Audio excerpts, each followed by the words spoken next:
So today we are going to start with, we shall continue from where we stopped, and we are going to look at rationality. We shall go ahead and look at some utility functions, consumer choices, what are the drivers of healthcare demand and supply, and we shall also look at the household as a decision-making unit. We shall go on and also look at marginal rate of substitution. And if time allows, we shall go on and also look at economic evaluation. So I hope to cover this within an hour, and I hope you are able to cover much because we have limited time and we still have a little more to complete. If you're not able to finish up with today, then we shall have another one class and we shall complete with that. So rationality, what does it exactly mean when someone says rationality? Rationality involves individuals making decisions that will maximize utility derived from a good or service. It's like something to do with decision making. When you want to access a certain service, should I go for cancer screening or not? You contemplate about it. You think about whether you should go for a health checkup, specifically cancer, or you shouldn't. But when you think about that, going for the screening, you somehow also get scared because you don't know what to expect. What if it comes out that there is some cells, cancer-causing cells in me? What will I do? You know, the fear of the unknown. So that process of individuals having to make decisions that will maximize the services they receive with the resources they have is what we call rationality. And we always say that health is an investment. Why? Because it increases human productivity. When you're healthy, you will have better productivity in all aspects of your life. Health is also stock. What you invest is what you get out. If you do not take care of your health well, what are you going to get out of it? At the end of the day, you're going to be sick. You'll be always on medications, and all these medications are very expensive. At the end of the day, you're not going to achieve much in your life because even physically, you're not strong enough to carry out your normal duties. And health is also similar to machinery maintenance. What happens when you don't maintain your machines? They will go down and the productivity of the goods will reduce.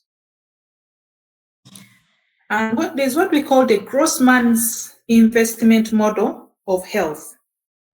And it is also called the Grossman health capital model. And this is the foundational theory in health economics that was proposed by Michael Grossman in 1972. It explains how individuals view health both as a consumption good, something that directly makes life more enjoyable, and also as an investment good, something that increases productivity and earnings. And this is where the saying that health is wealth comes from, or health is an investment. So in the Grossman's model of health, we can look at health as an output.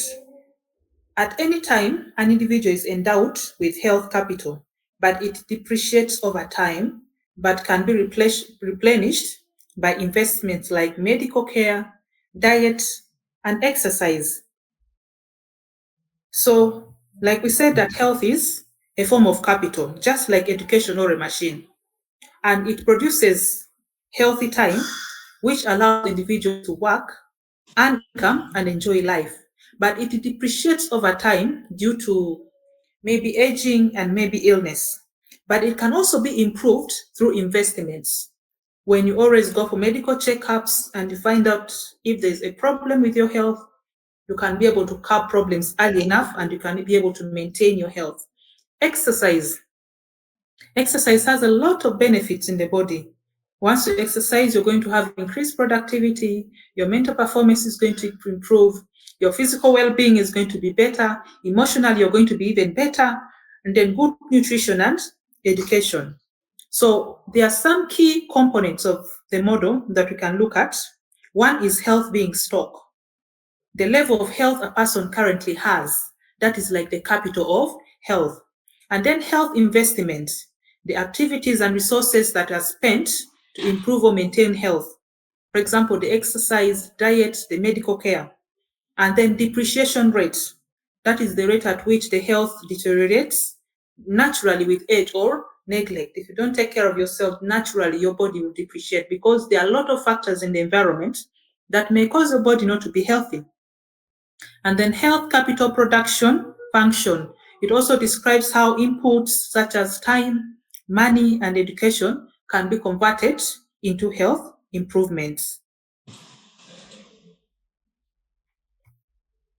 So we have what we also call utility function in as part of this model. And it also explains how individuals make decisions about healthcare consumption and how they trade off health outcomes against the other goods and services. We talked about the aspect of demand and supply. Demand, a want is backed up by an ability and a willingness to pay. If you're able to pay for a good, you're going to ask for it, and that is already demand. So the unique features of the healthcare demand: one, you cannot be waiting for the best deal when it comes to health. Once your health is compromised, all you're looking for is a healthcare facility that can actually diagnose you and give you medication and treat you. That is the most important priority. We also talked about what we call the information asymmetry, whereby the information is not equally divided between individuals. Some people have enough information about health services, others have less information. And we also looked at how this information asymmetry can cause market failure. Difficulty in assessing quality. This is one of the challenges of healthcare demand. There are some conditions that are very hard to assess. You find that a lot of factors come together, but we are looking for one major factor. So to get that one factor is going to be difficult because there are a lot of compounding factors. And then limited advertising in the healthcare. Once you have not advertised your service, nobody is going to look for it. In terms of health, nobody waits for the best deal. So they just go where there is a service to be offered. So once you do not advertise your goods, then it's going to be a bit challenging. Consumer choice is also majorly determined by utility. So we have what we call the marginal utility. That is the additional utility obtained from having something extra. And then we have diminishing marginal utility. The decrease in satisfaction increases after having desires that are met. So we can exemplify this to our normal life situations. Let's say a relationship between a man and a woman. There are some men that are not looking for genuine relationships. They do come and they use you. So once they obtain that, that is it. They feel like they have met their desire. So they start looking at that woman as something that is less. So that's what we mean by diminishing marginal utility. There will be a decrease in satisfaction with increasing that increases after having met desires. So what are the drivers of healthcare demand? One, population growth and aging. The higher the population and the more advanced the age of individuals, the higher the demand for healthcare services, because you find that with the high population, there comes a lot of factors in the environment that may cause health to be compromised. It is so easy to spread the communicable diseases. And also there's going to be a lot of industrialization that is going to cause a lot of chemicals, air pollution, noise pollution, water pollution. So all this is going to accumulate and affect the health of individuals. So many people will have compromised health and will demand more for healthcare services. Then changes in disease patterns and prevalence. There are some diseases that come as outbreaks, such as epidemics. There are those that are endemic. They occur in a normal situation. There is nothing to worry. For example, malaria. When someone has malaria, they'll just go and get diagnosed.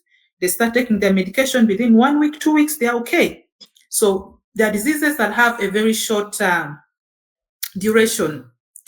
They come quickly and they cure fast. And there are those diseases that are chronic. They stay in the population for a very long time. So you find that the changing patterns of disease and prevalence will also lead to either increase in demand of healthcare services or decrease. Then technological advancements and treatments. The more advanced the treatments and the technologies, the better the health services and the higher the demand. Then healthcare policy and funding. Once the government has good policies that support healthcare, and also they are able to fund the healthcare services in most of the public hospitals, and also they're able to subsidize some of the goods that are related to health, such as some of the medicines, essential medicines, you find that there's going to be increased demand because people can easily afford these medicines and these healthcare services. We have also economic factors such as income and access to healthcare. And then consumer preferences and expectations. We actually looked at this when we were looking at the factors that influence demand and supply. And these are not any different. They are the same, but the context in which you explain them is what matters. If you're driving them towards healthcare demand, you explain in terms of health. If you're looking at demand for food services, you now tailor it to food. So it depends on the context to which you're applying the concept. Then consumer income, and then also the price of substitutes. All these are factors we have already talked about. When the income of the consumer is high, there's going to be increased demand because they can afford the goods. But when the income is low, they are going to actually look for what they can afford with a little. So you find that the demand of most goods is going to be reduced.